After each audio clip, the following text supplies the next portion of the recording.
I should say it for the show. We live. Yeah, all right. I can see Vince McMahon looking at. Oh no, my money! What happened? I don't know what happened. Is he okay? Is he okay? Who's that old man? Why is Whiskey Pete standing over my money? My big bag of money. Yeah. My big ball of money. Why is he standing over him? And what's that title he's holding? The NXT title. Ah, that's still around.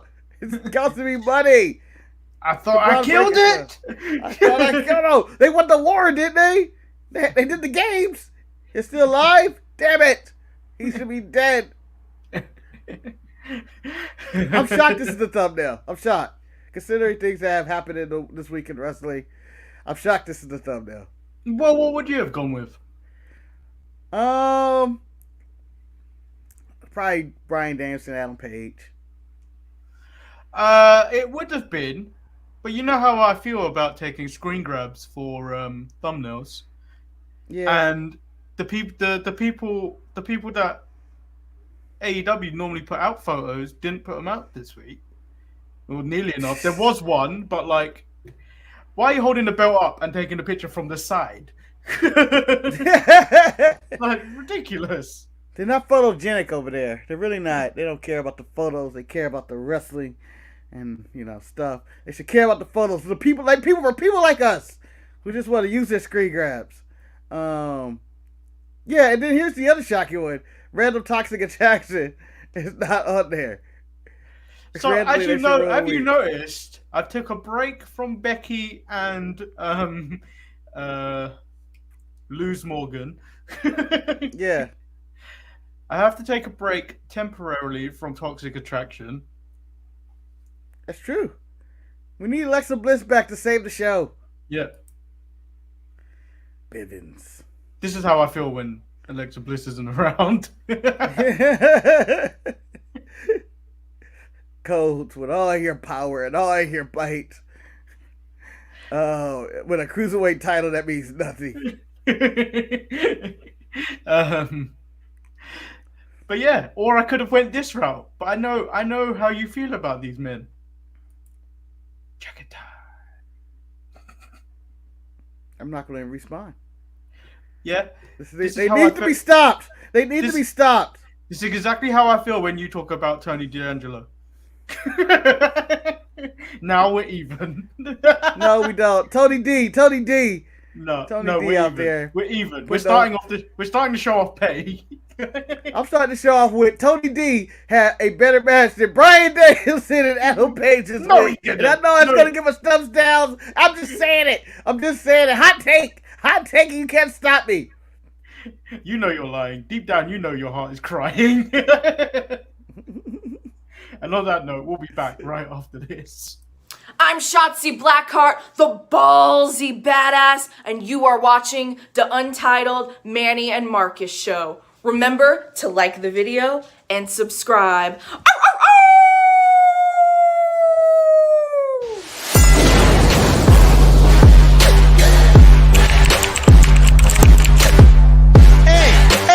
Hey! Oh! Check out the Marcus and Manny show. I hate you both right now. You guys are ridiculous.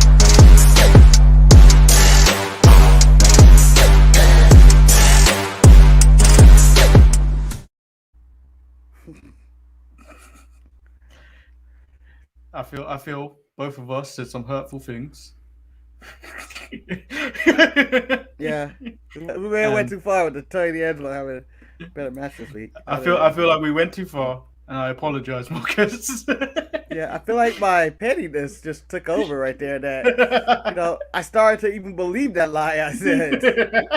And whatever sacrificing the show, I was like, I'm gonna make this work. I'm gonna make Tony D'Angelo's match. I can't even remember who he was wrestling for so long. But Andre Chase. Yeah, he took a long time with Andre Chase. I know it was like 5 minutes, but I felt like everybody takes 2. I felt like that was the best match Andre Chase and Tony D'Angelo had on NXT. Yeah, And but then I'm discrediting. I'm discrediting the actual War Games match because that he participated in that. I don't feel like he actually gave anything to that match other than stealing.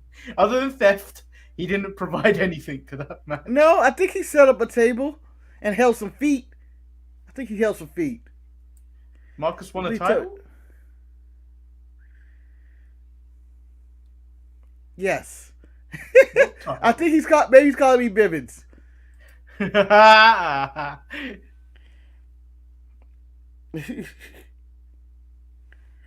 All right. What's good, brothers? Manny, that Jordan warm up is fire. I need that. This is old. I've had this for at least. I can't even see where the logo is. I'm feeling my breasts. Yeah, now Manny's touching himself. Don't talk about Manny and his grip. He gets excited and starts touching him. Don't give me compliments. First of all, don't give me compliments at all. I get I get into it, and then I start feeling better about myself, and I shouldn't. And you start rubbing your nipples. You're a bad person. And just because a jacket or a coat or whatever is 3 years old, Manny, does not mean it is not still good. It can still be fire. But you know what? There's enough of this opening show talk and pettiness and talking about Manny's ego and jackets and everything else, or me trying to wake up and show up on show time. It's all about jacket time. That just came into my mind. I didn't plan that. That just happened.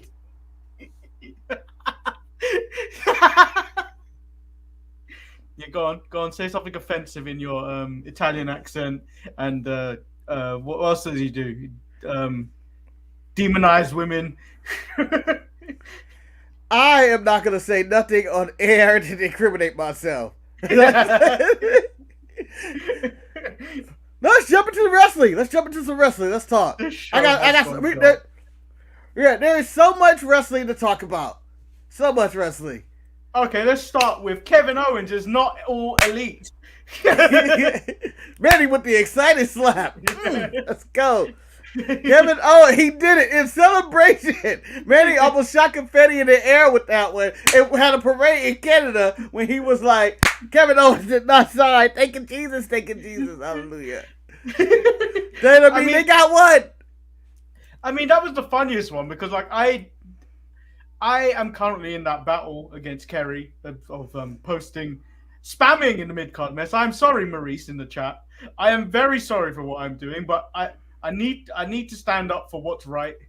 What's right? Let Kerry win. Let him win. No. It's an injustice somewhere. But Kevin Owens is not all elite. This is shocking because I pretty much had him gone at this point. He was ready. I had him ready on day one. With, I guess pun intended, to be gone right after that and take that pin and help all the WWE's main eventers survive the rest of the year. But Nope, he decided to stay. And I'm shocked. I'm utterly shocked. When I read the headline, I went, but why? Why, Kevin? That was a pleasant surprise logging onto the mid-card mesh yesterday to see numerous posts about it. I was just like, I didn't see that coming. And then, obviously, he's also commented on this today. I hate that it leaked. Huh? I hate that it leaked. I would have liked to see him just, do a story of him just leaving. It's just going like, fuck all you people. The old CM Punk, I'm leaving with the title. So Kevin Owens commented on re-signing with the WWE. He says, I'll say that my contract still ends on January 31st, but not 2022. I will still be in the WWE for several years. The decision was very easy because it was the best thing for my family, really. And when it comes to that, it's always a pretty easy decision to take. WWE has been my home for 7 years now, so I have a sense of belonging. Basically, I spent the majority of my career here. When you look at all the wrestling companies I've wrestled for in WWE, that's where I've been the longest, and that's where I need to be for the next few years. That's how I felt, and that's the decision I made. And that is via TVA Sports Podcast, Les Antipods de la Lutte. Lute? Not the Sharpshooters podcast. That's what I'm upset about. Not the Sharpshooters podcast. How did we not get the exclusive interview with Kevin Owens? We always get the top exclusive signings. Like we've had. Well, you know who we had. But I want to say, for the record, we had the feed. I, for one, want to say, for the record, with Kevin Owens, I don't think they offered him enough money to stay. And I'm not saying AEW's broke. I'm just saying, considering all the people they've signed and the overcrowdedness they have in that top tier people they signed, whether you're Sting or Cole or Danielson or Punk, they've signed all these people, and that I think that Kevin Owens saw their offer and was like, oh, you're just going to match what we'll do in WWE? Why mess with the devil I know instead of go with the devil, instead of the devil you know what I'm trying to say. Yeah. I think that's what happened. I think that the money just wasn't sweet enough. Levi says Owen fits better in WWE. Ross also says AEW marks are fine with it, though. I don't think they are. I think it's a 50-50 split. They never really wanted him anyway. He's rubbish. KO deserves a AJ style Bobby Roode pound for staying put. Well, you know what? I am not like 100% for him staying. I enjoyed that. I enjoy Kevin Owens. I feel like he fits WWE. I like how versatile he is. But I also want to see Kevin Steen be unleashed in Dynamite, where you have free will to be whoever you want. And you get to see what they can do. Instead of, handcuffed by that crazy old man with the pencil. Well, he is handcuffed, but I feel like after seeing what he can do now, I feel like we've said numerous times, he is someone that WWE needed to keep around. Mm-hmm. Where people don't see him for the actual talent he is. Like, he may not be considered an A-tier talent by WWE, but the fans definitely know that he's an A-tier talent, and he's the one that can make things happen. Like, it's a good thing him and Sammy are on different shows, and they're not crossing paths all the time anymore. But those two are the type of guys you want that can further a story. Yeah, and what does this mean? What do you think this means for Sammy? They're kind of best friends at this point, I believe. I don't think there's a secret about that. Do you think they've talked? Do you think that recent developments are both featuring them in main event kind of storylines? Sammy more in the storyline, more of as a prop, but I think he's someone that WWE will also try to keep as well because of their versatility. Like Sammy, as being the annoying heel, injured, not really stand a chance, can also, in a switch of a dime, be the top babyface in their company by just being talented on the mic and his in-ring style. So I think they gotta keep. I think with Sammy, I think you definitely have to keep him around. And people like Kevin Owens and Sammy are good kind of people to be in the locker room anyway. Like where you've got a lot of new faces coming in. Like you want to bring eventually Bron Breakker is going to come up to the main roster. You got that Von Wagner kid, the Grayson Waller, all those types of people. You need a Kevin Owens, you need a Sami Zayn who are good in their roles that are not main event level. They're not considered main event level by the company, but they're good enough in that mid card to get these people over. Yeah, on a bigger stage. And for the record, for the wrestling fans, I don't think this is a win for AEW. I don't think this is even a win for Kevin Owens. I think this is a win for Vince McMahon and WWE for actually being able to re-sign somebody. Yeah. Like, you know what? They've been getting their ass whooped. And it's no question of who's been whooping that ass. That's AEW with signing free agents. This is like and I hate to take a shot at your team, Manny, but the Knicks trying to get every free agent. Every year, they're trying to get a Kevin Durant. They're trying to get a Kevin Durant every year, and they fail. They fail every year to sign that big free agent. What have I told you about the Knicks? What have I told you about the Knicks? Oh, they're not your Knicks anymore. No, they may be my Knicks. They may be my Knicks. But I am not riding that bandwagon that hard. I am lurking in the dock. because I know where they're going to be, and eventually that Knicks team will be rejoining me in that dark. Yeah, Manny, I feel you watching the Knicks play is the equivalent of in the movies when they show the loner, the outcast, the main character, the hero is watching a funeral from afar. Yes, everything is sad, but it's even sadder on his end. Because he's all alone and can't deal with his emotions.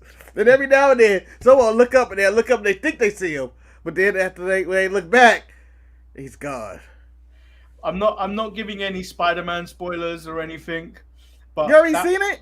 Yeah, I seen it. But that feeling you had in Endgame, just be prepared for it.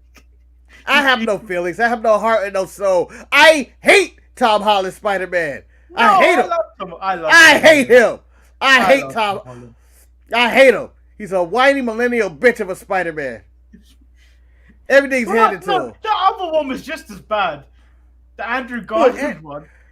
No, he was a solid Spider-Man. He just had horrible scripts. He had horrible scripts. He had horrible scripts. He would have been a great Spider-Man. No, he was a bitch. He had to work for it. He was all alone in the world, all right? He had nobody to help him. He didn't have a Tony Stark just feeding him and funding his addiction to saving people. Or he wasn't a straight-up bitch like Toby who just can't do Spider-Man. He just can't do Spider-Man. He can do the Peter Parker part. He can do the suffering part. He can't do the Spider-Man part. Andrew Garfield can probably do Peter Parker and Spider-Man, but everybody keep giving him shit. And he's a straight up bitch. And I said it, and I've been saying it open in the streets. I've been saying it to my employees at work, and sadly they gotta hear this at my job randomly when I just walk over and go, Tom Holland's a bitch. And I say it at work, and HR may not approve. But I have to say it because I'm the only one honest enough to say the truth. Yeah, he's a straight up bitch and he needs help from everybody. Ross said Marcus is the world's biggest Tobey Maguire stan. I'm not. I think he's a terrible Spider-Man. He's a terrible Spider-Man. He doesn't have it all. He got the Peter Parker part. You know who the best Spider-Man been in the past 2 years? Miles Morales, and he's a cartoon. And even after that, the second best Spider-Man would be Peter B. Parker. And then after that, you go with the blonde Spider-Man in Into the Spider-Verse. Those all nail Spider-Man better than the movies, live action movie Spider-Man. Do you know what? I'll give a quick review. I enjoyed it for the emotional ride it took me on. In America, if I'm ever able to see it, because tickets sell out like PS5s over here, people got nothing better to do with their lives. I will give my review of Spider-Man No Way Home, or as I like to call it, Spider-Man Stay Your Ass Home. I can't wait for that one. I can't wait for Spider-Man Stay Your Ass Home. That's the bad one. Everybody's like, I don't want to see this. I'm going to stay home. I was going to tell Eric, save it for Saturday, and tell Eric how I watch this movie. But I'll tell you now. I went to the fancy cinema, the Odeon Lux in Islington, where it's not only just a regular Lux where you get the reclining seats, the reclining leather seats where you can relax and lie back and watch the movie. Table service. Table service where I got a Wagyu beef burger. Wagyu beef? Wagyu beef. But wait a minute, is this real Wagyu beef or is this movie theater Wagyu beef? I don't know. It's delicious. I feel like movie theater Wagyu beef, yes, it's a price for it. Yes, it has the title next to it. But it's more the knockoff brand of Wagyu beef. Like, there's something just quite not right about it. But they're allowed to legally call it. Was it not a Japanese cow? No. It's a Japanese American cow. Like, it's just some guy that's like knows that he's married to a Japanese wife. Oh, I call this Wagyu beef now. Then there we go. Ross, lap dances except the whole show. I mean, Manny enjoyed Spider-Man, but he also enjoyed the Spider-Gwen stripper in front of his face. She's shaking her head. Oh, that's a good ass movie. Let me tip her. And then when I ordered my popcorn, because you order it on the phone and they deliver it directly to your seat, came in a bowl, Marcus, not that shitty carton, a bowl. And you know what? The bowl was warm and the popcorn was warm. It wasn't the stale shit that they normally give you. Manny, as impressed as I want to be with this movie theater, this is every movie theater in LA. I'm sorry. That's just everyone. Even the shitty one down the street from my house that I don't recommend anybody go, because I believe a rat literally runs the kitchen. Oh, so and his family. Yeah, and not only does a rat run the kitchen, but his cum stained cousin is also serving the food. So let's just cover the chat before we go into NXT. No, I rat the cum stain on him. Ross said, Sammy's messing with Brock, Sammy. nothing bigger than the business. Levi replies to Ross, he's winning. Ratings have been bad. Ratings being bad hurts Big E. Big E will lose to KO. KO will drop to a young star at Mania. I don't think a young star. I really wish that they played up Kevin Owens was leaving CM Punk style and was going to leave with the title. And no one It would have saw been it coming. nice. Especially on day one, we don't have a champion. That'd be a nice way. From day one, we haven't had a champion. And it would create buzz and a good story, but shit be leaking out. And I don't think they were going this route anyway. And I think, oh, go ahead. I think it would have been nice. Like, I would have liked, do you know the CM Punk one? Yeah. Like, it ended very quickly. Like, you could have had more fun with that. Punk could have ran the circuit of, like, because he went to Comic-Con, he did all these other things. He could have done various meet and greets with that WWE title, claiming it's the real WWE title, not the fake one over there. And then all that stuff comes onto, like, Raw. Like, fan footage comes onto Raw. It's like, CM Punk was here, and then it plays up to the fact, and then to a big CM Punk return, not just oh, I'm champion now, I'm just going to interrupt this match between Rey Mysterio and John Cena. Yeah, I would let Kevin Owens go all the way to the Rumble, or not the Rumble, WrestleMania. Sorry, I meant to say WrestleMania, not the Rumble. And then you have somebody win the Rumble and do everything, and then Kevin Owens like, I'm the real champion. That's who you have to challenge at the main event. Then you can do whatever middle of the road storyline in between there, but it's like, oh, they were the champions. I think whatever the pay-per-view, Stream Rules, or Day One-ish, the second pay-per-view of the year. Day One-ish. But, good times. Maybe WWE will figure it out. Austin Theory is my favorite to win the Rumble right now. I don't think he'll win the Rumble. I think that would be controversial. I think Vince would be supporting it, and he's going to impress me, and then he impresses him by winning the Rumble. It's a good shout. It's a good shout from where they're leaning. So do you want to kick off with the show, or you got any other news? No, we're 22 minutes in the show, and I think the biggest thing we talked about was Tom Holland is a bitch, and I'm gonna say it again. Nah, it's best Spider-Man. So let's kick off with NXT. NXT kicks off with the NXT crowd booing Grayson Waller as he walks in, and he just videos them.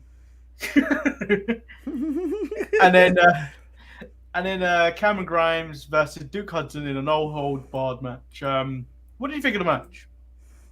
I'm going to say this is Duke Hudson's best match to date, other than the second time he had a match with Cameron Grimes. But no, this was a better match. I enjoyed a few of the spots, especially seeing Grimes go through a poker table again. No one goes through a poker table better than Cameron Grimes. And then we got the full payoff. Nearly as well. Huh? It didn't fold nearly as well as the first time we went through a poker table. Yeah, but it still sounded. You felt it. I don't know. It's not about the way you go through a table, it's about if I feel it when they go to the table. I feel like, and what I liked, you get your payoff at the end when he takes it off, and he is clearly he's decided not to grow his hair because in 3 weeks, I think you'll get a little bit more hair than where he was at, but he was clearly shaved balls. He looks good bald. He looks good bald. Yeah. It suits him. Yep. It's not like it didn't hurt. It's not like, when people go bald and they work out, oh, I got a weird shaped head. Yeah. It was a solid head. And you know what? The fact that I believe he can grow his hair back, he's in good shape. He's going to be in good shape. And I thought that this was a proving ground for both wrestlers that they could do main roster storylines but I doubt if we ever get to that point with Cameron Grimes. Yeah. But Duke Hudson would make the main roster. Dookie chance all through the crowd. So we get the video footage of the concert between those two. Can't remember their names. The KC Express. And, Boo Boo Cannon's son. Boo Boo Cannon. They don't seem to be able to seal the deal, and it seems like the KC Express were more interested in each other. Yeah. That's what they were implying, right? I was like, are they lesbians? Is that what just happened? Did they become lesbians at a country concert? And those guys were like, what? They invited us? This was not about... Oh. So you don't go like that. So Ricochet done really messed you up. Ah! And then Grayson Waller's in the ring. He says last week he cemented himself in NXT as the NXT superstar he is, jumping off cages and then ending an NXT legend's career. He points out what he did to Vic Joseph's best friend, and he did nothing. Nothing. You're a little bitch. I can't believe it. How's that? What kind of man are you? What kind of man are you? Huh? You just gonna let your best friend, huh? Just get his ass beat? That tells a lot about you, Vic. It did. I was like, damn, he right. Vic, you could have did something. You would have got your ass whooped, but your boy would have been okay. He had fucking, what's his name next to him? What, Barrett? Bad news. Can I really trust Bad News Barrett to defend me if I got involved? Bad News Barrett wouldn't have did it. He was like, Bad News Barrett support everything Grayson Waller does. For all I know, not only would I get my ass whooped, I would have to work with somebody that whooped my ass to help Grayson Waller. Told you not to fuck with him, Vic. He says he doesn't need friends. The only thing he needs is Grayson Waller. And then backstage, Daddy's girl walked past him and said, Daddy says he's a bad person. My daddy said you're a bad person. I always thought those two should link up. I think they did. I think they did. So EO rips into all Japanese. Car. And then the guy... the guy? Bron Breakker kicks him out. Oh, the guy. Because he's Bron the Breakker guy. Kicks him out of the locker room. No, I don't know what I was thinking last night when I was writing this. And then Manny doesn't connect with his late night Manny in NXT watching. The guy. Who the fuck's the guy? Yeah, the fuck he is the guy. Waller takes out LA Knight and then steals his car, and it looks like Daddy's girl is in the passenger seat. It did, and they kept her face hidden, which was some camera trickery, but he got them draws, dog. We know but them we know them titties. I know that tennis outfit. No one else playing tennis in Florida. Get them titties out of here. Also enjoy EO yelling at him for a bit, and him sit down taking it in. And if he said something, I would have claimed microaggression, and I would have been going all up on against that. I thought he was about to go full racial on her or something. I thought he was gonna say, "I don't understand you," or something like that. But he just took it in, and I enjoyed. Grayson Waller was the MVP of this show this week of his heel work because he was still unlikable, but even more unlikable. And then the return of Lashing Out, Lash Legend. I thought this was canceled. Reports from Meltzer or whoever said this was canceled. With Jacket Time. These dudes on fire. I like that it also came up that Jacket Time, she asked what their relationship with GYV is, and he also continued to say it was a very sensitive operation. I'm not doing the voice this week. And also, in Japanese, Kushida said, also like Grayson Waller, has no respect for the ring. Fuck Jacket Time. I'm never going to allow it. Even though, like, it was a great addition of Lashing Out to Lash Legend. I hate Jacket Time. I hate him. It's a waste of a wrestler. Kushida could be doing so much more. AEW, please, save Kushida. And then Jayon Quinn is aware of the games Electro Lopez is playing, and he says, "Game on." Robert Stone is sick of the I don't think he's aware. People who say they're aware of the games but not specifically say what the game is don't have no clue what the game is. He's completely lost in what's going on. Robert Stone is sick of the disrespect from everyone and he wants to be taken serious. No one's taking this man serious. Von Wagner says last week was the first body to break and next week he's going to smash and beat him into the ground. That's gimmick infringement. And if you have a problem, you can say it to his face. I believe that's Roman's gimmick. Yeah, that is Roman's gimmick. And Von Wagner's just shooting in the wind. And I hope Solo goes over. Hey, buddy. We the ones, not you. Oh. So, as someone pointed out, Von Wagner looked like the Great Khali, and if Edge had a baby. And I was like, yeah, that's 100% true. But he also has the voice of Jack Swagger. Like, I will beat you and all that. And so, when they were talking about Robert Stone taking himself serious, I was like, when Von Wagner showed up, I don't take this guy seriously.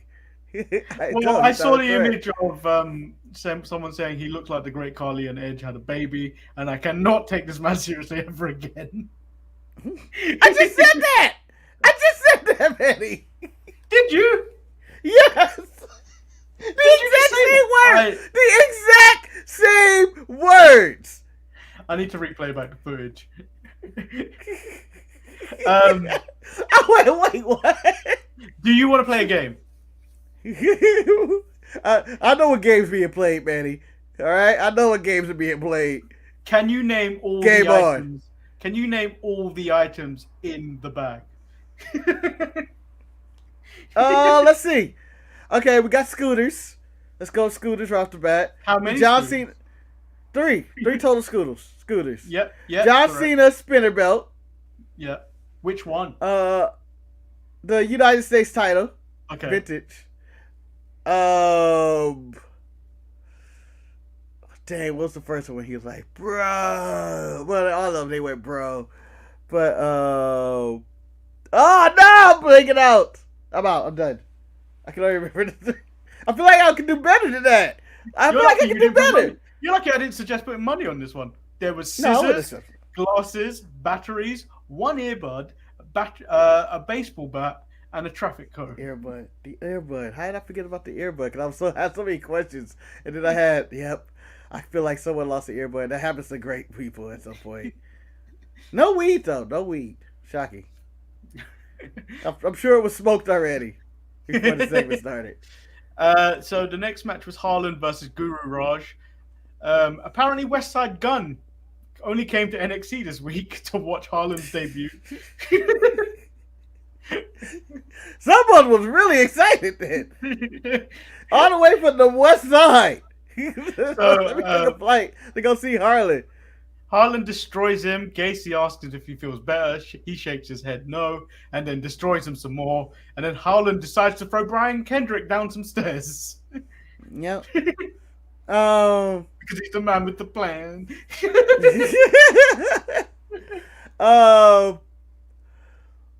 So Harlan's debut, not much was shown of Harlan. I think he did one wrestling move total.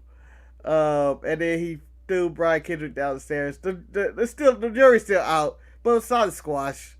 And I did enjoy that he killed a man for no reason. And then we get Cora Jade versus Dakota Kai. Mandy Rose joins them on commentary, which I think she's just as bad as Hangman and Kenny on commentary. No, she's paying attention to at least Wade Barrett saying, kind of, where he was like, "That's the greatest. Dakota Kai is the greatest of all time, but has never won an NXT title." And she's like, "Wait, what did you say?" "Oh yeah." He said all time, well, winning the title." So like, that was my highlight of commentary from Mandy Rose of her hapless scene of Wade Barrett, and then going like, "Wait, what is he talking about?" Fuck that. The match actually was pretty good. Dakota Kai gets a roll up. No. Dakota gets rolled up and loses. Another Cora Jade special. Yeah, it was a little sloppy though. Dakota Kai kicks didn't land at all, and there were a lot of stuff on Hurricanranas that didn't seem to connect. It's very messy. I feel like very messy match. And then Dakota went shovel style. Then Raquel chases after her, which leads to a parking lot pull apart later on, as the rest of Toxic Attraction come out, allowing Mandy to get a jump on Cora Jade, which we learn later in the night. Raquel needs Dakota to end Dakota exactly how it started, in a street fight. Yep. You could tell it was going to be a street fight the way they had all the weapons out in the street. Like kendo sticks were in the streets, and I have never seen kendo sticks in the streets in my life, and I know now we have to have a street fight. This Cora Jade Mandy Rose match, I do not look forward to. It's not going to be good. I hope they keep it very simple. Just do headlocks and body slams. Come on. Tony D'Angelo versus Andre Chase. Hey! Andre Chase looked impressive in parts. Like, he's never had this much offense ever. No. And I was shocked at how long this went. And I was like, whoa, they're giving him a serious match? I thought this was a squash. Tony D'Angelo didn't cut a promo or nothing before the match. They went straight in, and you know what? For a second, I thought, Andre may get the win, but nah, he lost. He is still a Stu guy. I think that's how he says it. Stu guy. And then he gets on the mic and Pete Dunne interrupts him. Thank fuck for that. And No. I was impressed that he was able to get on the mic. He did seem exhausted and out of breath, but he was able to get on there and say two words, Pete Dunne, so Pete Dunne can save him from, or save Manny from whatever he's at. Basically, when Pete Dunne hit, being a man from the UK to come out and attack Tony D'Angelo, I feel like that was Manny walking out personally. Manny's spirit animal was coming after Pete Dunne. And then Pete Pete Dunne says he does a lot of talking for a geezer with no track record, which is true. And then rather than face off with him, and rather than face off with him, he states he's got dealings to do with a guy, but then tries to get a jump on Dunne, but then gets his fingers fucked. Yep. And then Dunne retrieves the mouth guard and then poses. Very impressive way he got the mouth guard, like stepping on whatever that glass was. Not Kim the fuck if he would have, broke some glass and some shard. I've seen Final Destination. I feel like a shard would have jumped into the crowd and cut like 3 people's throat just because of Final Destination. But he got it, and he broke into it, and, this feud is going to the next level. Speaking of next level, I was promised Impending Doom last week. I don't think I received Impending Doom with Boa versus Idris and Ofe. No! Boa just came out and had a match, apparently. This wasn't Impending Doom. There was nothing supernatural about anything Boa did. He just came out there. Even his roundhouse kick looked weak. Yeah, release this man. Someone save this man. I see no benefit in keeping Boa around at this point. I see why. I mean, he is never gonna get up to Mansoor's level as being representing the whole country. Boa's never gonna have that match. He's never gonna have that match. And then we get Jacket Time versus GYV. Jacket Time pick up the win after a minor distraction from the Creed brothers. His match wasn't good. GYV deserves better than this, but AEW is grooming all their tag teams to suffer through tag teams like Jacket Time. Oh, I missed the match. Ivy Nile destroyed someone. Oh yeah, Ivy Nile destroyed Amari Miller. And that happened. Move actually looked vicious. Yeah, Ivy Niles was yeah, that did happen. Diamond Mine. And then Bron Breakker versus Roderick Strong. I felt disconnected in this match. I felt like the meat of this match mostly happened in picture-in-picture. But a man of his size doing Frankensteiner just like that, a stand-in Frankensteiner, impressive. I call you the guy. When you do stand Frankensteiners, you're the guy. When Nighttime Manny says you're the guy, that means you're the guy. You're the guy. Even though Manny doesn't agree all the time with Nighttime Manny, he's the guy. Fuck that. He's not the guy. It's not split personalities. Yeah. Nighttime Manny said he was the guy, so he had to be the guy. Yeah, watch along Manny in the middle of the night. He's a lot more different than daytime Manny.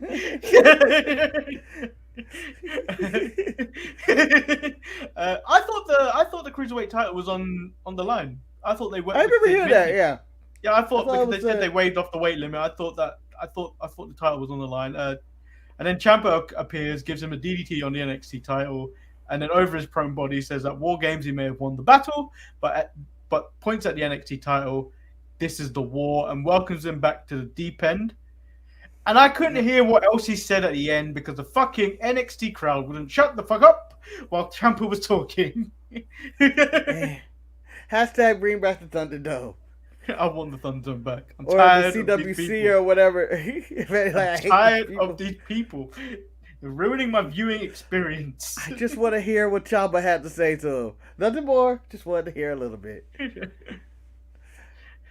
So now, it is time for the main event.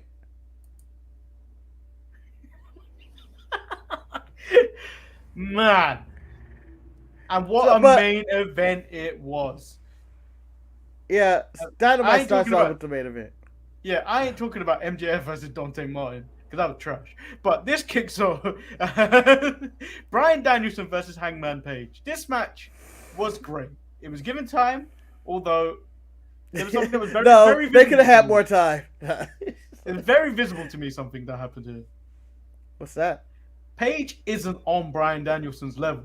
But that wait a minute. You knew that? You didn't know that coming in? There's only one wrestler, maybe in the history of Bryan Danielson's record or level in ring, and I don't even know who that is. I can't even think. Maybe a Bret Hart or something.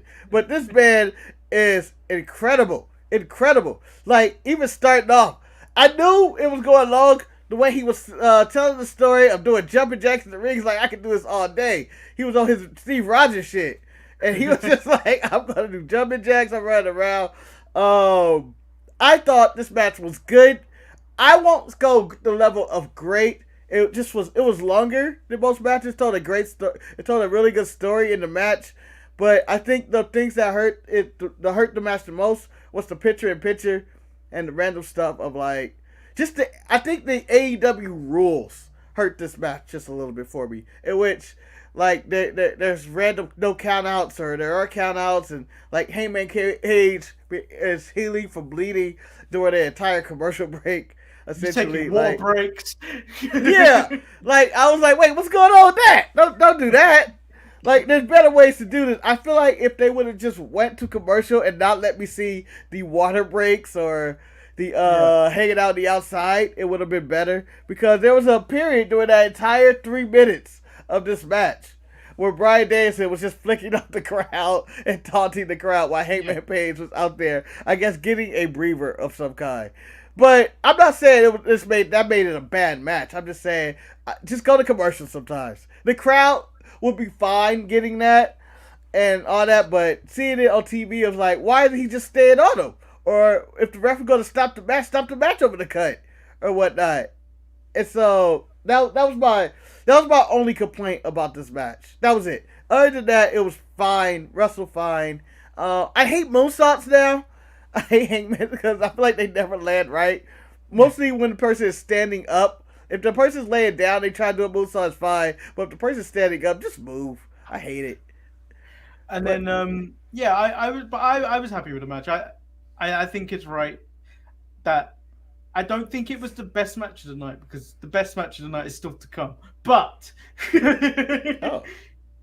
but like, I enjoyed it. I enjoyed this match. It was a great way. And then the other thing that allowed, because this match went an hour, it meant there wasn't enough time for excessive nonsense for the rest of the show.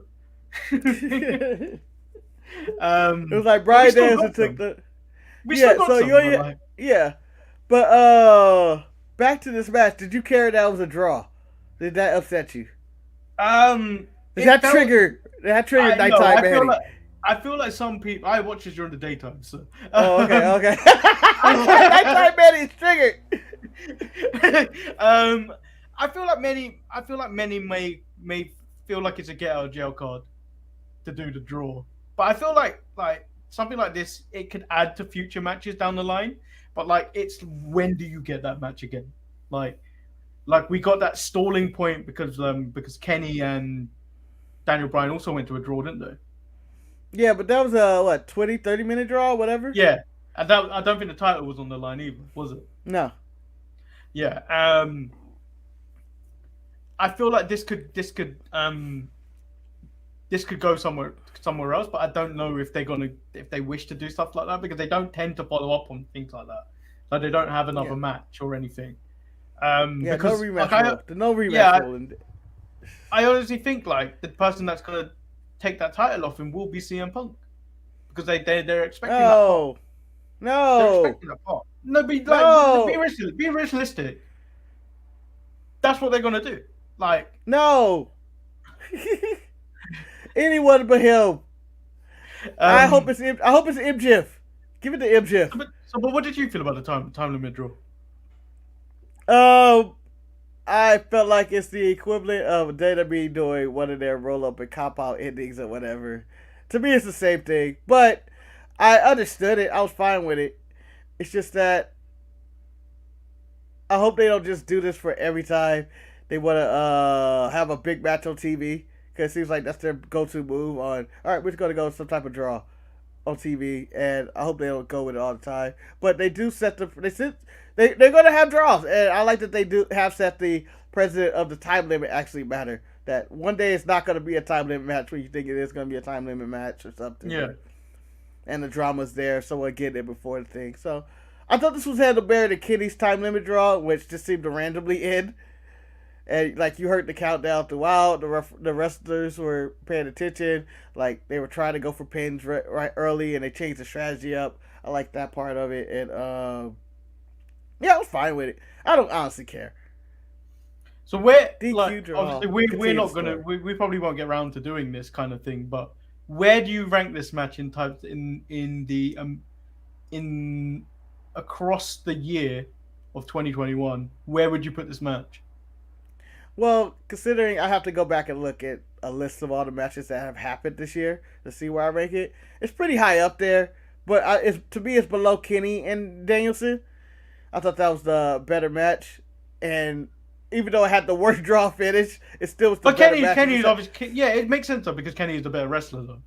Kenny's the better wrestler than Hangman. So, but it's somewhere probably behind Walter and Dragunov. Like, I don't need, just because it's 60 minutes, don't mean it makes it better than some of these shorter matches that were probably 20.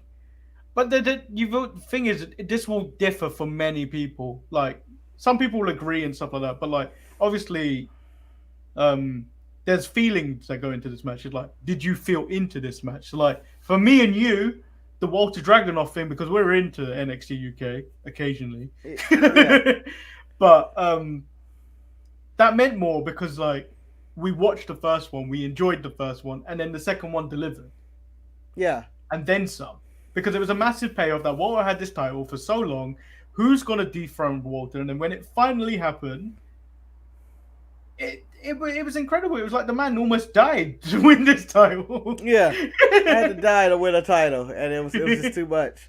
What I think this is going to work for them is that because I think what was missing in this match was that they really haven't had much interaction or story to it, and it didn't have that drama to like, this is the big match. And even starting the show with it, I feel like took a little bit away, because I felt like something was like, oh, they're doing a draw ending or something screwy is happening, and it's going to go a long time. Like, starting a show with this made me feel like, oh man, don't start with this.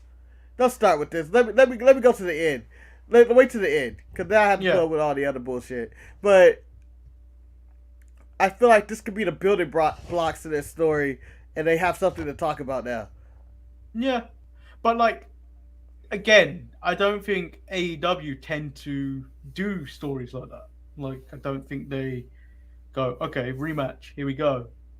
Because we didn't get that with Kenny and Danielson. We didn't get that for a multitude of matches. The only time I remember it kind of happening was when Mox wanted to go back after his title, and then you got that long Elite feud and then it became about the Elite and all that other shit. But yeah, that went on, which was very confusing. But there you go. Yep. So we'll see where it goes, and maybe they get the rematch at Revolution. I hope they don't just go like, he had a match and that was your time, you're back at the bottom, and we're gonna find a new opponent for Hangman Page. Because I honestly thought Bryan Danielson should have been crown champion that night. Yeah. Because I know people may not have built Winter is Coming as like a big deal show, but I felt like last year with Sting debuting and the way they had it made it seem like a big show. And I think Kenny won the title on that one as well. they really built this as a big TV show, and I feel like they took all the luster out of that by having this title match, and then the rest of the show you look at, it's like, but there's nothing else happening here. Yeah. There's nothing else. And I thought we were supposed to get Cody and and Guevara. Wasn't that happening? Oh no, that's their Christmas show. That's a Christmas show. That's Holiday That's Bash? Oh. Yeah. So we go backstage to the Super Click with Bobby Fish, and they want to take out the Best Friends, and then Sue's career, and then Adam Cole teases the best present next week. I'm guessing that's Kyle O'Reilly. Probably so, or Gargano. Or I don't think he'd bring in Gargano. He wouldn't be the one that brings in Gargano. I can honestly see them both just randomly showing up. Yeah, like here's Kyle, and then here's Gargano behind him. We get a squash match for Wardlow versus Matt Sydal. Sean Spears then hits the guy with a chair afterwards, and then MJF rings Sean Spears and wants Wardlow to get the champagne. And go dress in the yard. Let's just go. I hate Sean Spears. Everything else is fine. And then Serena Deeb versus Hikaru Shida. 3, and I was impressed again. I wasn't impressed. I wasn't into it as much as I was the other two. The other two had more of the pettiness into the match. This one seemed like they were just wrestling a match. Like, it had anger. It was rage in the other matches. This one, it seemed like the rage has kind of died off a little bit, and the aggression from both Deeb and Ashida.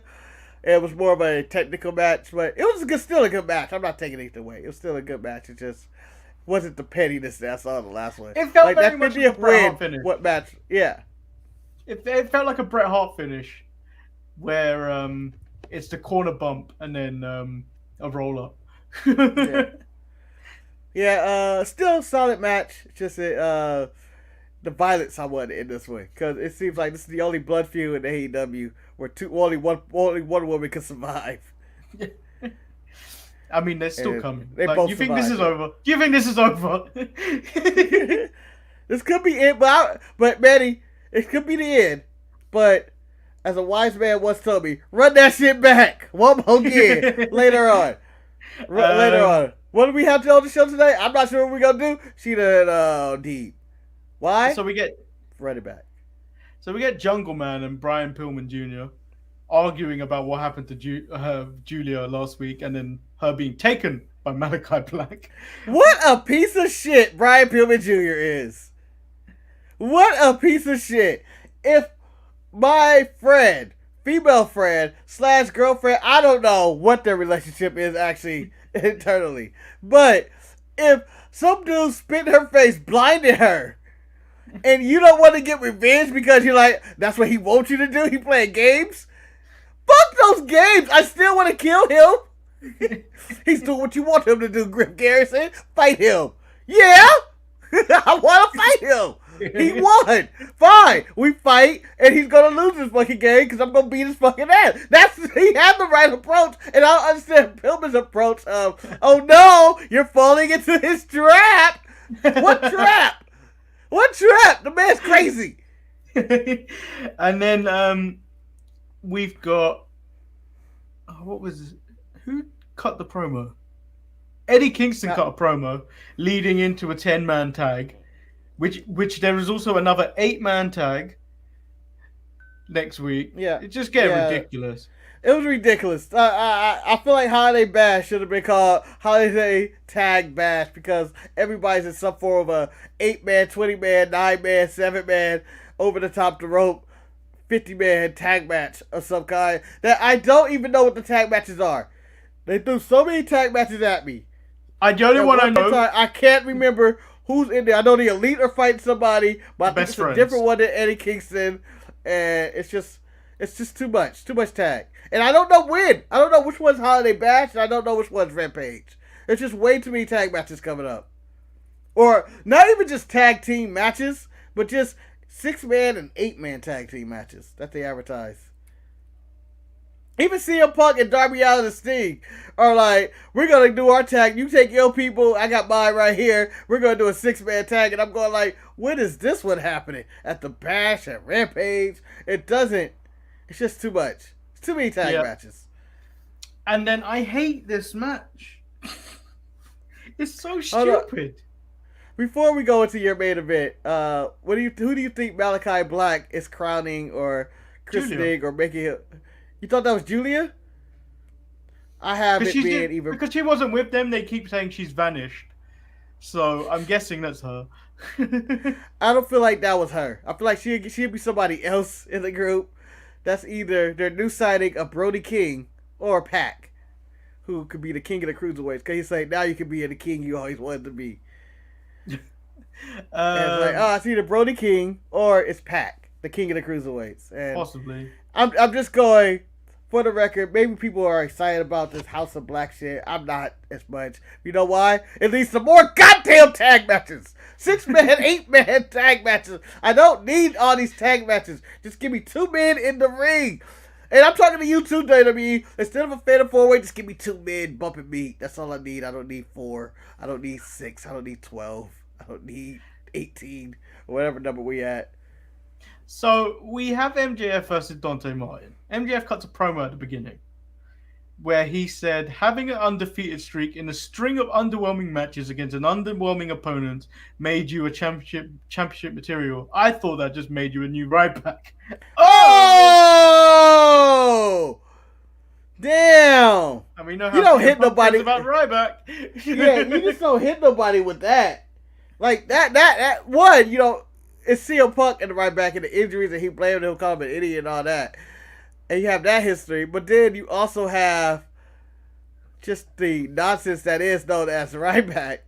And when he said it, it was just like out of nowhere and it hit. And I was like, now that's a promo. And that's why he's one of the best in the game right there. Calling somebody Ryback is insulting.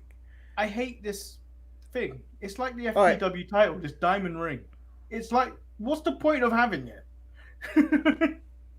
I'm okay with it. Eventually somebody other than MJF is going to win it.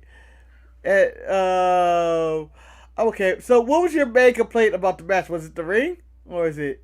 It's the ring. It's like, what's the point fighting for something that doesn't really get any airtime or any acknowledgement on the show? Like, this is the first time I heard about the Diamond Ring again since the last time he won it. Well, he uses it every match as a weapon. And then he would have been able to keep the last ring because they had a new ring, courtesy of whoever the jeweler was, and they decided to talk about that for a bit. Yeah. I have no problem with it. I like random shit like this in wrestling. Random trophies you give people for tournaments that really don't mean nothing, and you only bring up once a year. Kind of like the WWE's edition of the King of the Ring. It doesn't mean anything. But, you know, it was solid. The match, to me personally, I didn't really get into it.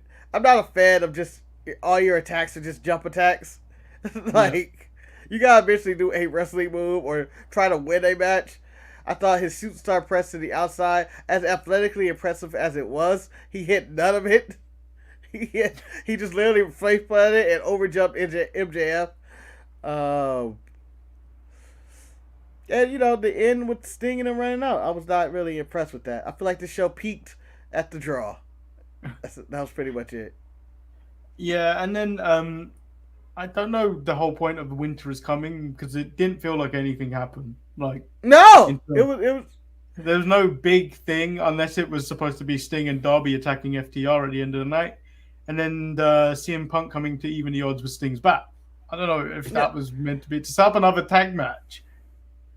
Yeah, I feel like you don't title a show, you know, Winter is Coming unless it's going to end big. And I know you had a memorable moment in the 67-minute, 80-minute draw, whatever it was, 60-minute draw. But I feel like the rest of the show is just there. It was like watching an episode of just the middle of Dynamite or something.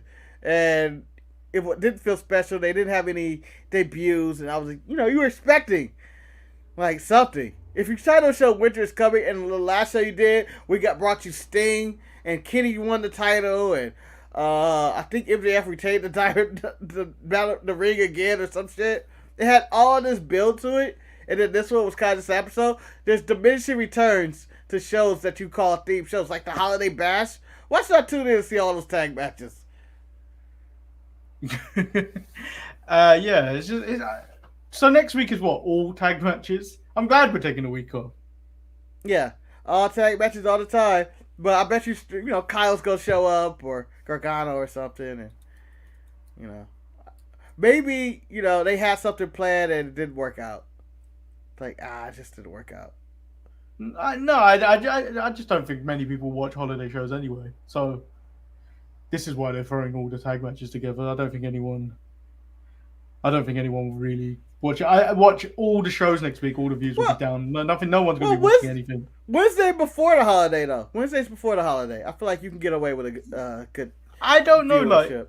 Because lazy people on Wednesday and lazy people like me are probably at the store getting their last minute Christmas gifts because they haven't bothered to do it just till. Yeah, I plan on doing that today. Don't judge me. I'm doing it today. All right. I did it the other day. I did it yesterday. I did most of it on Amazon yesterday. I like to go the Santa Claus route and do it in one night. And if you can see behind me, no, you can't. That box there, that is half of it. That's a very small box. It's perspective, Marcus. Okay, it's not the size of the box. It's the heart of the box. No, that's when you talk about dogs. Oh, damn it. Talking about boxes. So what did you think about the two shows? Which one was better for you? I know this is controversial take. I don't care. If you fucking say Tony D'Angelo again, I'm gonna come. I'm gonna smash this Lego bonsai tree on your head. Tony D'Angelo and No.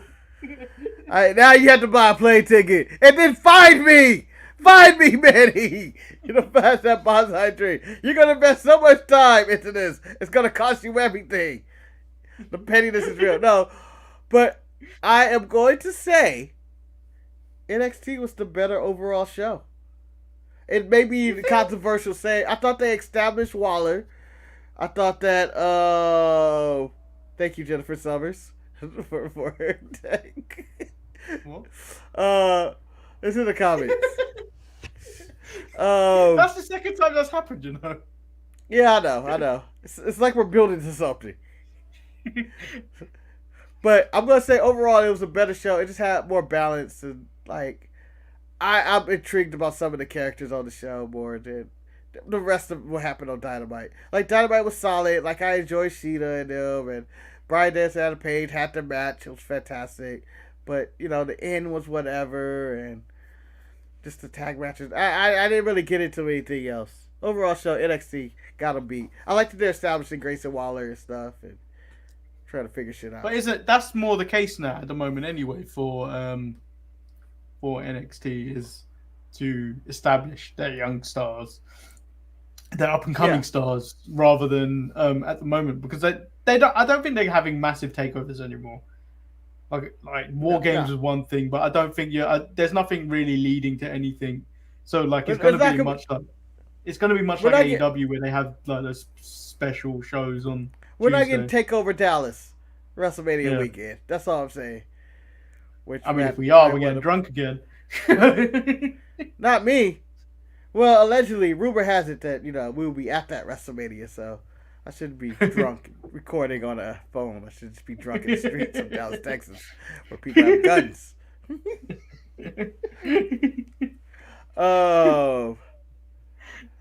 But yeah, I'm gonna give it. I'm giving the nod to NXT for this one. It's a controversial one, but I'm going to say they had a better overall show. No, for me, I would say AEW Dynamite for the wrestling itself. Like I enjoyed Bryan Danielson, Hangman Page, and then obviously I enjoyed Serena Deeb and Shida. I didn't enjoy the rest of the show. There's only one more match after that. No, because there was the I enjoyed the MJF promo with the the Wardlow. I enjoyed the MJF promo about Ryback and shit. I just felt like there was something missing from the wrestling on NXT. There wasn't that. Well, actually, do you know what? Bron Breakkers' Roddy was actually a solid match. It was only like 15 minutes, a lot of it was taken away by picture in picture. Yeah, I think the wrestling on AEW was better, but I agree with you in terms of storytelling and everything was done way better on NXT. Yeah, for Dynamite, they gave me no reason to come back next week. Let's say if I chose to watch Dynamite next week, which I probably will. It's a Wednesday. It's nothing happening that day.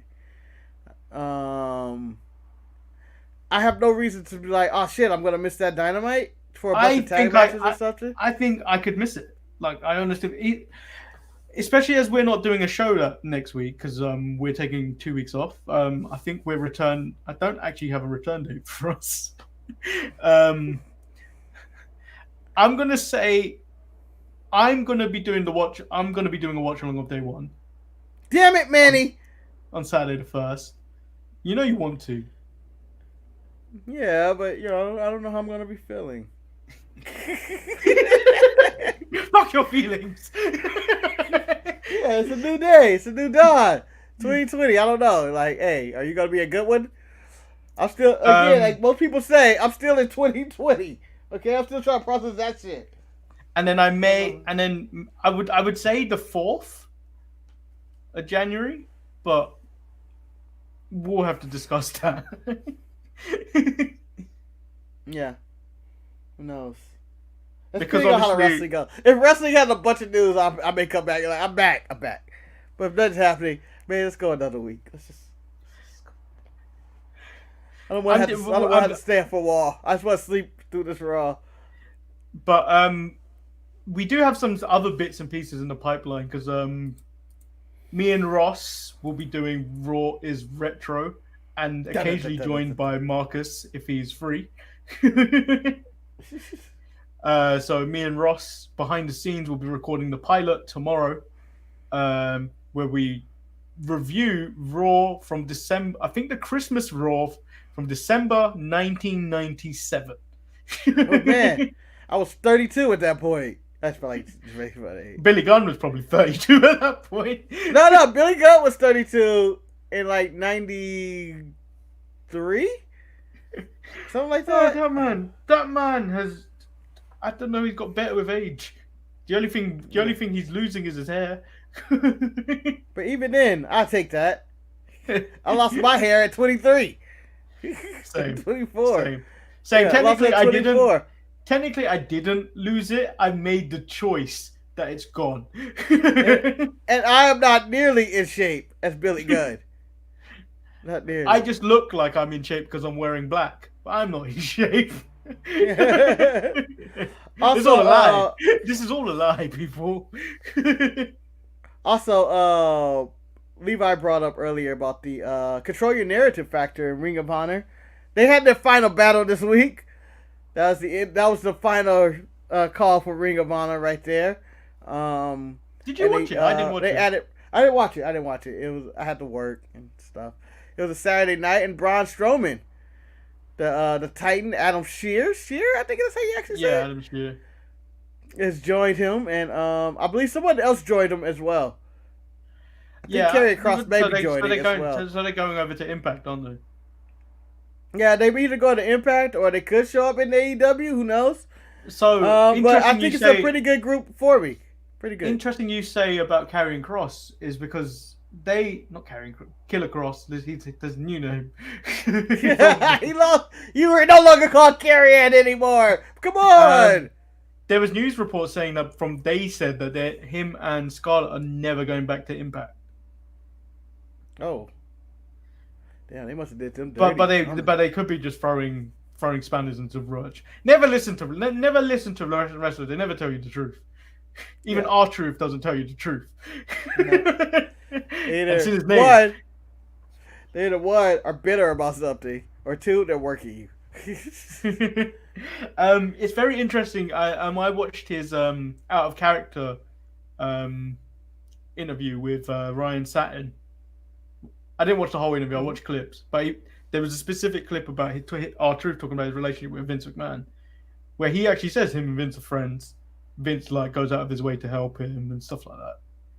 So it's like it's very rare. It's weird when wrestlers actually talk good about Vince because there's so much shit out there to say, like, oh yeah, Vince is a horrible person. Like R-Truth even went out to say, I've seen him sleep. I've seen him sleep.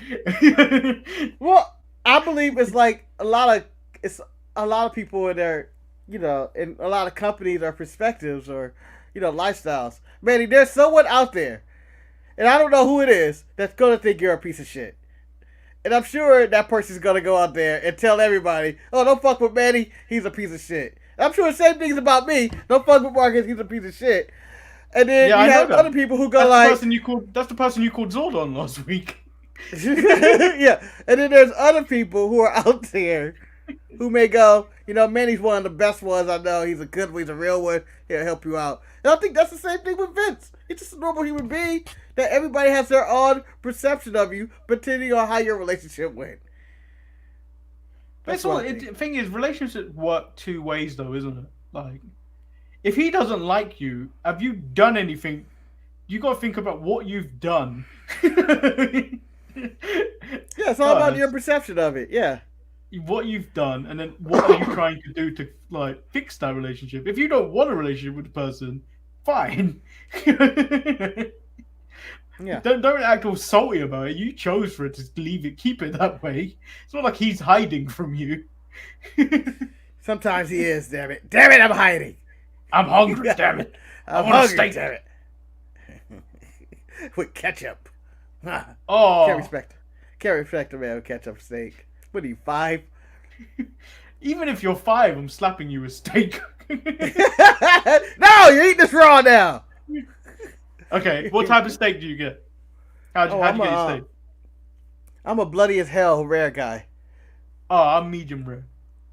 Yeah, I'm probably a medium rare, but I only order medium rare so I can get it medium rare. I only order rare so I get medium rare. I only order the step down so I get it the way I want because I feel like they never cook it right.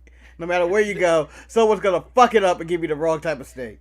I only tolerate some people that get medium, but anything higher than when it doesn't say medium anymore. If you start having the word well in whatever you say, you might as well be eating something burnt because it's disgusting. Yeah, but that's how we were raised in our community. If you see any pink, it's raw. You don't serve me raw meat, you're not getting me. That's scam. But no, it's the best way. You Fuck see. you. You see. No. Give it to me. And then you complain about why the shit's tough. Shit's fucked up. That steak broke my tooth. You ordered it this way. I didn't order it like this. You throw it, cut you. It doesn't hit you, cut you because it's so sharp and hard. Oh shit! We practically burnt down the kitchen to give you the steak. That's what they're telling you. I've been in restaurants where they refuse. Have you ever? I've seen people. No. The chef, I'm not making it like this. I'm not going to let you destroy this piece of meat. You know, I feel like those chefs are a little self-righteous, though. Like, let me enjoy the food the way I want to enjoy it. Like, if I ordered a bologna sandwich, would you care if I want that shit burnt up? Would you care? No, I want a burnt up bologna sandwich. I want you to eat your bologna sandwich cold. You come into my abode, you are having it the way I want you to have it, not this burnt crispy way you want it. I want it burnt and crispy. No. If I want you to burn my bacon and not give me some unburnt bacon, I want burnt bacon. That's what you gotta serve me. You are hired. I am paying you for a service. I didn't come here for your cheap ass, flimsy ass bacon. I want it burnt, nice and crispy. No, I want a chance with the devil. I want the food devil, where you may get food poisoning. What happened? It was severely undercooked, and he's dying on the toilet. It was almost there. It's almost cooked, but a little undercooked. Let's just make it like that. But I'm just saying, like, there's certain foods where you like, I like it different. Like cold spaghetti to me always works. Put some cold spaghetti in bread. If I go to a restaurant, say, yeah, can I get some spaghetti? But make it cold, throw it on some white bread. And they be like, what? Yeah, let's go that route with it. It's gonna be better. Trust me. I'm the eater. You're the cooker. I know what things taste like. You know what things look like. I hope at some point Tony D'Angelo will come out of that kitchen and be like, "Excuse me, sir, the ghetto is that way." You moving on. We don't eat spaghetti sandwiches in this restaurant.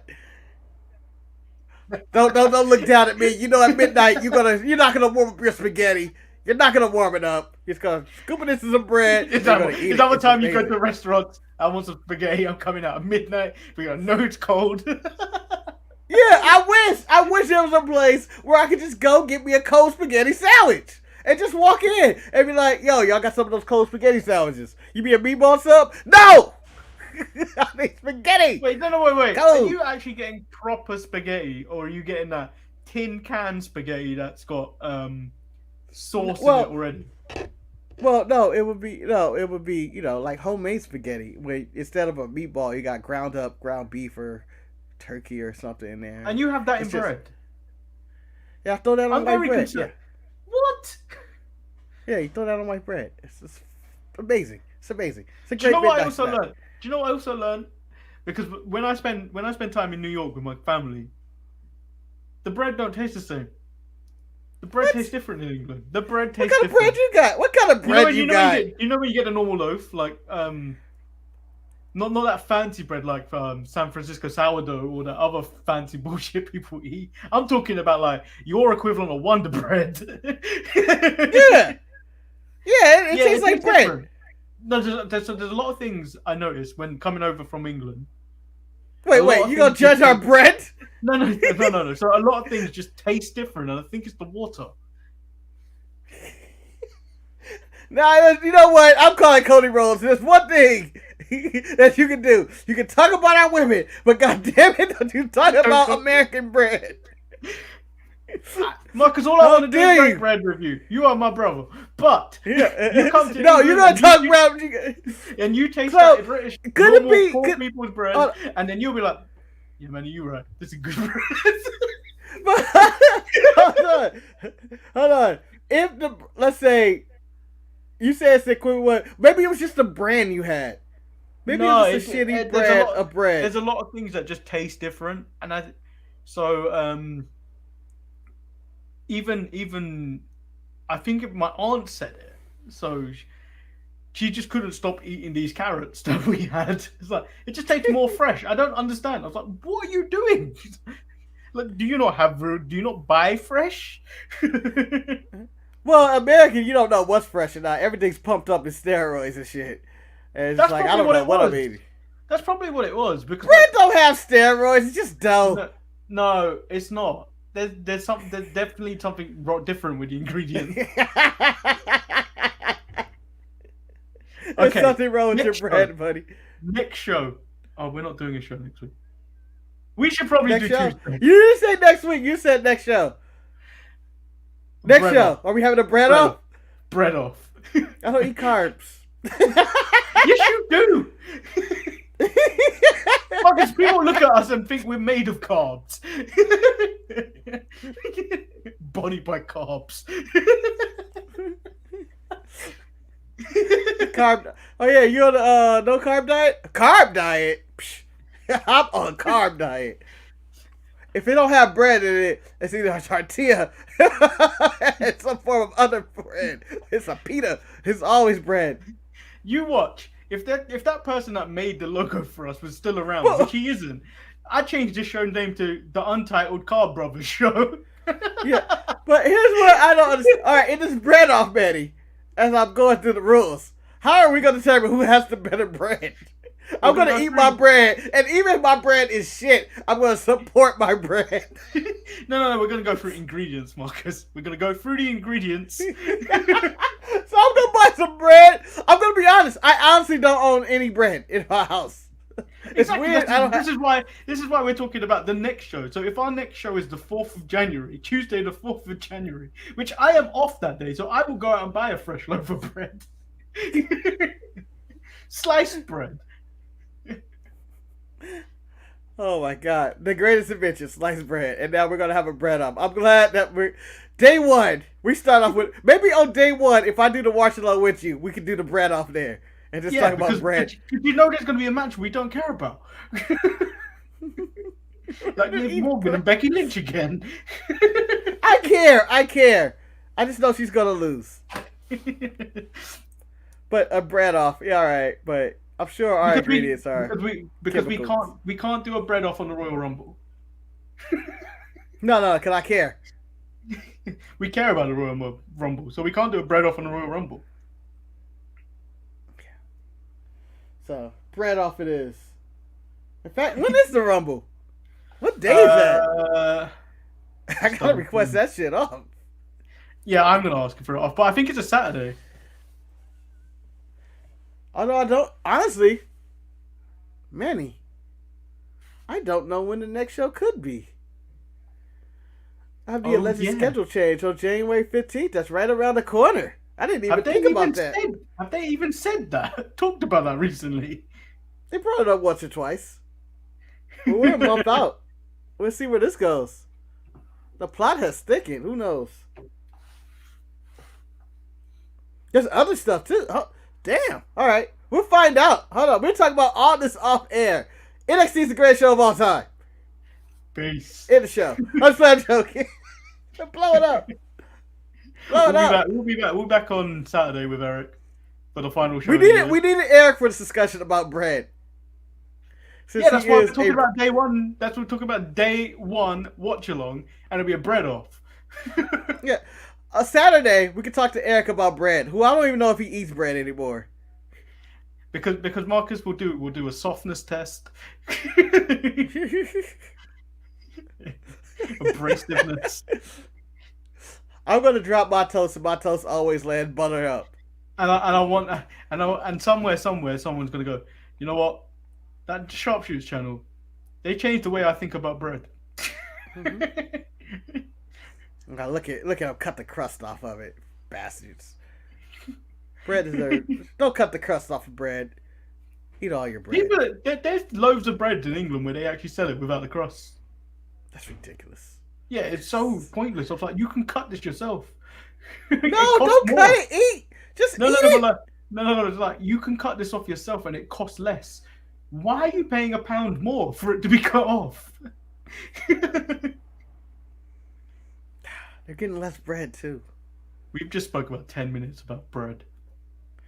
Yeah, but we also talked about how Tom Holland ain't shit. He ain't shit, man. He's the white bread. He's the American white bread that Manny took a bite of over here. He's not that British bread. You only support him because he's from your country. But so is Andrew Garfield, I think. No, he's not. Andrew Garfield's American, isn't he? No, he's not. He is. He's not. Andrew Garfield. American actor is the first thing that comes up. I could swear he had an accent. Oh, wait. It says American-born English actor. Yeah, there we go. He was born in Los Angeles. He's one of your people. Yeah, but he's an English actor. He's been gone for a long time. No. His mother was from England. His father is from California. That happens. But I'm assuming he was raised in England. Yes. Yeah. No, Garland's parents moved the family from Los Angeles to the UK when he was 3 years old. Okay, yeah. Yeah.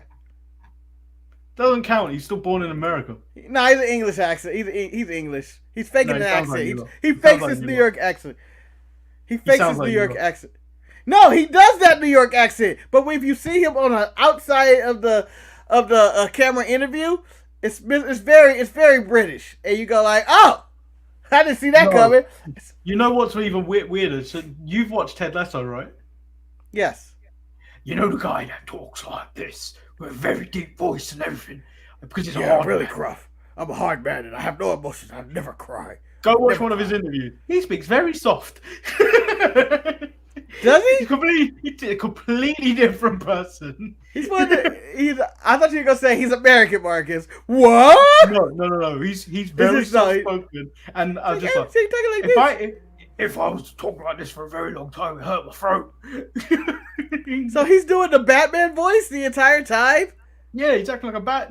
But that's how like hard men talk over here. It's like look at the way Pete Dunne talks when he's the baddest man on NXT. Yeah, he sounds like a 63-year-old man. I'm the baddest man on NXT.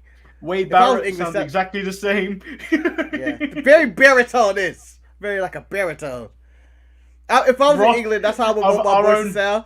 Our own Ross Bell sounds like that. The manliest man on this show. He's regal. I feel like I would have a very soft-spoken English accent, and I hate it. Even though I would sound something like, I'm a gruff, tough man, mate, or something like that. Sorry for the racism of English right there, or whatever that was. But in the high side, I'd be like, "Hi, mate, how you doing?" Something like that, very high pitch. It's like, where did you grow up in Mary Poppins? That's the last time I talked to an English person. You talk to me every week. At least 3 times a week. Wait, hang on. Have I become too Americanized for you? Yeah. Say conspiracy, Manny. Say conspiracy. I need to refine my heritage. Yeah. I want you to say privacy, Manny. Go ahead. What? Privacy. Say privacy. Yeah. Privacy. It's privacy. It's privacy over there. Damn it! You sold out. No. Controversy and controversy. No, the real one is how you say either aluminum or aluminium. Oh, we say aluminum. Yeah. Yeah, I say aluminium. Okay, you haven't sold out. Although you sound like you have some X-Men superpower in your sodas. No. Yeah, I'm drinking an aluminium can. Aluminium can? Holy shit! I feel like I could get away with selling a soda and talk about my new aluminium can. Oh shit, aluminium cans. They prevent cancer. No, but I feel like talking to you and Eric for well over a year that we've been doing this. Nearly 2 years. I feel like my dialect's changed. Dang. I don't feel like I've gotten much dialect change from you. I feel like I occasionally just prevent myself from doing English accents more because I feel like I'm doing them wrong and I don't do them justice. No, the funniest one was when I just said all you have to do is speak proper and then you're Zelina Vega. It's not really an English accent. She's just speaking properly. like she's upper class, not like lower class individual I am. The scum of the earth over here. We're all the scum of the earth. And with that being said, Happy New Year, everybody.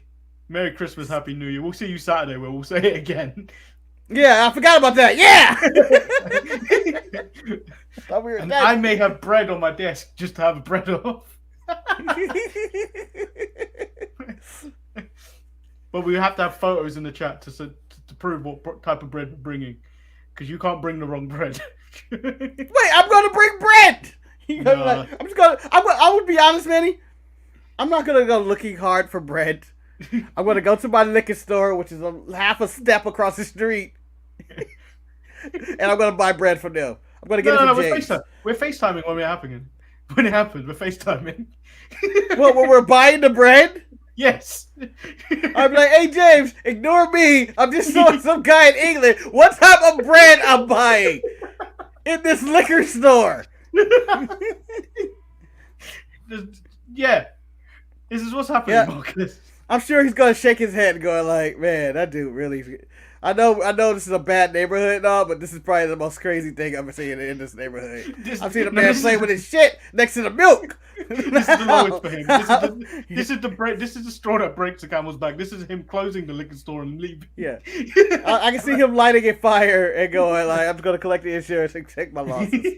I've seen a man play with his shit next to the milk and trying to make a bowl of cereal out of me. And that was nuts crazy as someone with a man from England on his phone talking about this type of bread I'm buying. I don't even think my phone will work in the place I would buy bread. Because as soon as you go into it, like the next hour, as soon as you get in, the signal just drops. Where you buying bread from? The underground bread? Where you gotta go, this is bread uncensored. You just go down to a tunnel and it's like some guy, they're hammering shit. Like, what are you making? A sword. So I can cut bread. What the fuck kind of bread y'all cutting? Good bread. Yeah, more time spent on bread than talking about, that. So bread's important. It's not. Tortilla does a job for bread. Why do you think people use Tortilla does a better job of bread. Why do you think people use the phrase "it's the greatest thing since sliced bread"? Because they're clearly wrong, and they like being wrong. The internet has surpassed that, and cell phones and everything else. Sliced bread was going to be invented. It just took way too long, I'm assuming, for that to be invented and sold. There's a wrestling move called sliced bread number 2. We don't even know what sliced bread number 1 is. That's when you don't do it for the top rope.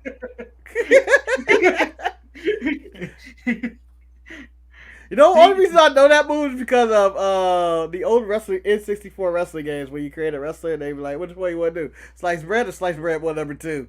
And I always chose number 2 because it's off the top rope. Well, we've spoken enough about bread. We'll be back Saturday. Peace.